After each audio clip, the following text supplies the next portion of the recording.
You're listening to Kizuki, the podcast. I'm Mae Yoshikawa, and I define the Japanese concept of Kizuki as the following.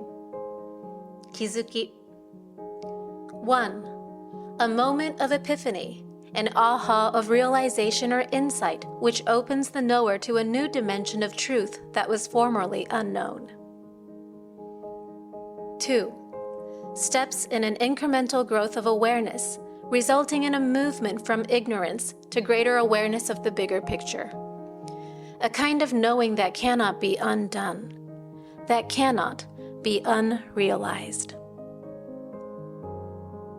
As a longtime yoga and meditation practitioner, a world traveler, and curious self-explorer, I'm obsessed with Kizukis.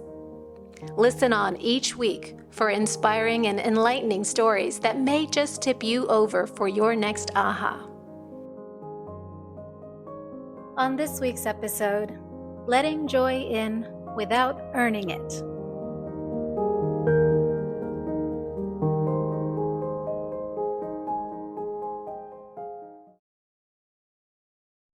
Before we begin, take a deep breath with me.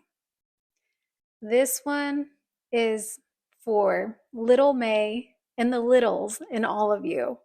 It's for honoring the part in me, in us, I think, that's been trying so hard for so long.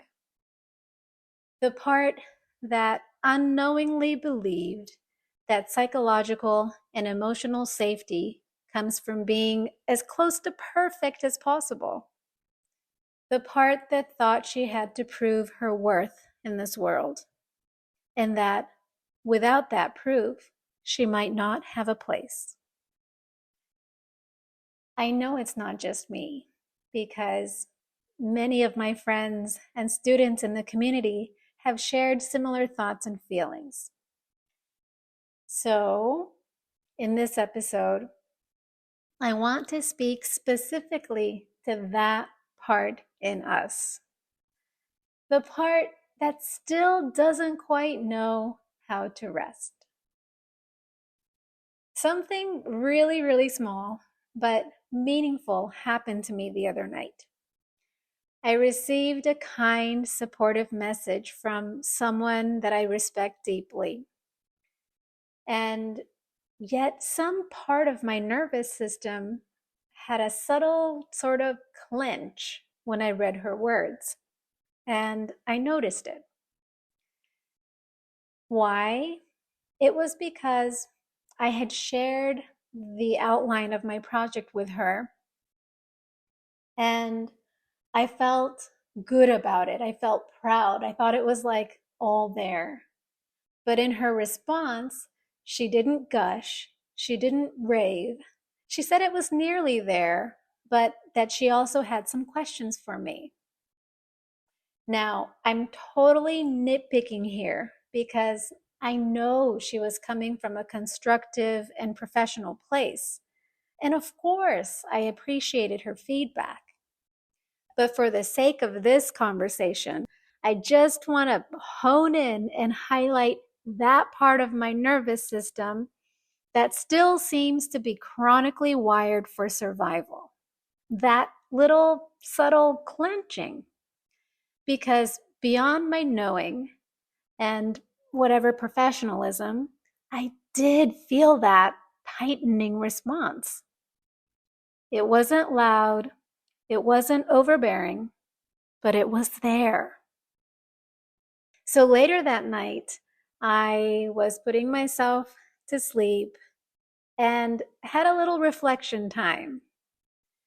I realized that there's some part of me, it almost feels like an echo, because I don't really believe that anymore, but the remnants are still there in my nervous system that still believes that I need to be flawless to feel completely safe, like I can relax, and that being perfect and perfectly acceptable is the only way to know for sure that I won't be abandoned or left behind.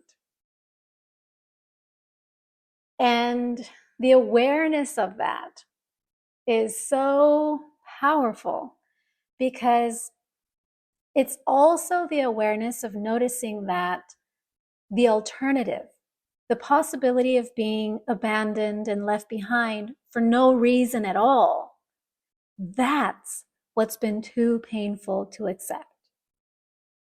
So it's like my survival mechanism has this invisible contract: be perfect, be prepared, nail this thing, don't give anyone any reason to walk away.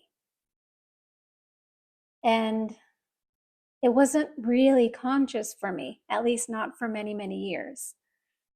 But I know now that it was my way of carving out my place in the world.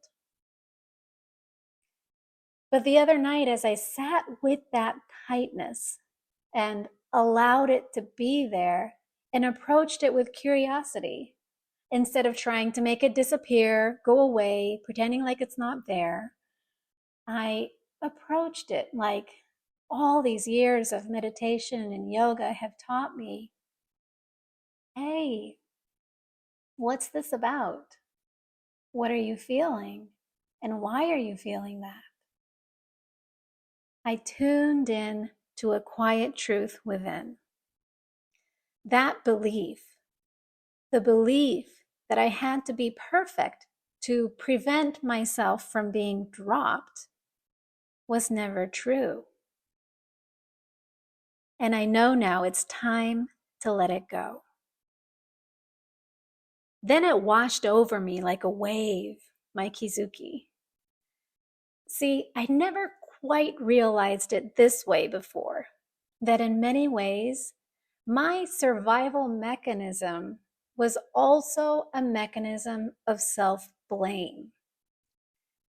See, what my survival mechanism was doing to me was saying to myself, Mae, if only you were perfect, if only you weren't flawed, that horrible thing wouldn't have happened. Your parents wouldn't have gotten divorced, or you wouldn't have been abandoned. They wouldn't have left you behind, or whatever it is.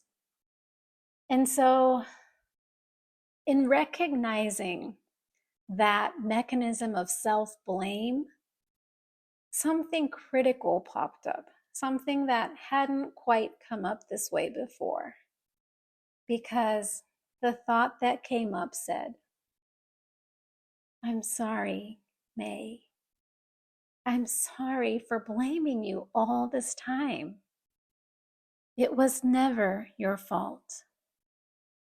I just didn't know any better. It was never your fault. None of it was ever your fault. And as I met that younger version of me, slowly, another question rose. If I'm not blaming myself, if I'm not constantly striving to be healed or worthy or lovable or accepted, then what do I do? It sounds incredibly simple, and the answer stunned me. I just get to be. And honestly, it's weird, but I don't think many of us know how to do that yet, to just be. Because for so long, I've lived in what I call spank my own buttness. It's this constant effort, constant self-correction, never quite letting myself just be. And that became my core MO. But here's something else I noticed.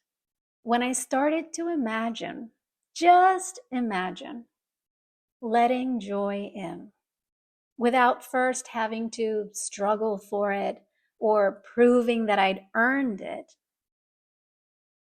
somehow, weirdly enough, I felt like I might be a stealer or something.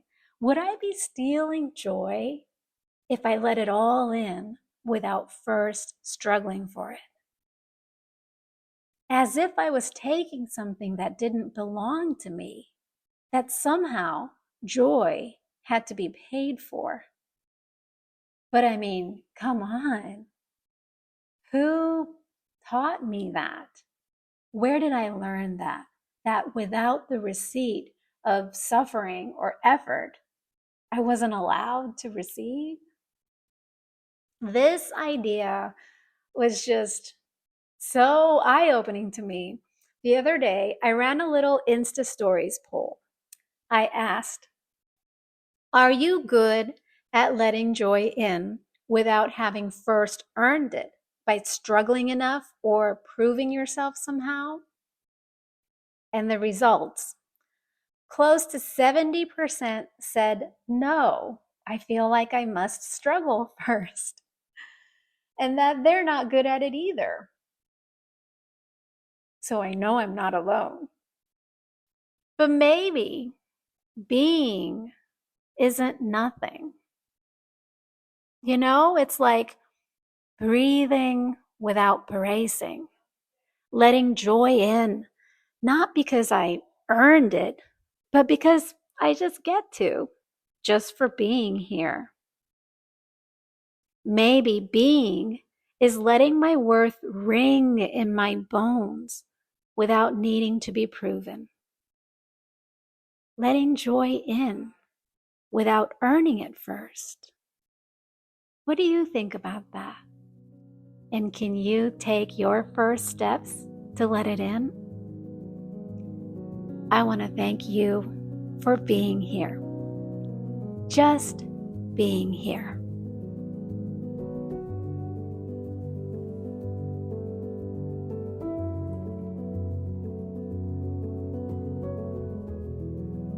Thank you for listening.